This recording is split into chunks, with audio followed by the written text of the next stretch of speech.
আমরা এখন দাঁড়িয়ে আছি বাংলাদেশের সর্ব উত্তরের জেলা পঞ্চগড়ের তেঁতুলিয়ার ডাক বাংলোর সামনে। এখন বাজে রাত 1টা। আমাদের সামনে মহানন্দা নদী রয়েছে, তার সাথে রয়েছে ভারত সীমান্তের কাঁটাতারের বেড়া।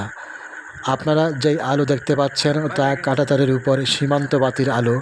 ভারত বাংলাদেশের পুরো সীমান্তে কাঁটাতারের বেড়া দিয়ে লাইট লাগিয়ে দিয়েছে। লাইটগুলো সারা রাত ধরে জ্বলে। বিদ্যুতের খরচ ভারতই বহন করে। রাতের আধারে তেঁতুলিয়ার বিভিন্ন পয়েন্টে মানুষের আনাগোনা বেড়ে যায়। কয়েকদিন পর পর বিএসএফের গুলিতে কেউ না কেউ নিহত হয়। কয়েকদিন আগেও এখান থেকে মাত্র 2 কিলোমিটার পশ্চিমে রাত 2টায় বিএসএফের গুলিতে 2 জন বাংলাদেশি নিহত হয়েছে। রাতের বেলা এখানে এলে ভয়ে শরীর ছমছম করে ওঠে। কিন্তু দিনের বেলায় এখানকার দৃশ্য অন্যরকম, কারণ তেঁতুলিয়ার ডাকবাংলোটি ভূমি হতে 40-50 ফুট উপরে অবস্থিত। শীতকালে এখান থেকে স্পষ্টভাবে কাঞ্চনজঙ্ঘা দেখা যায়।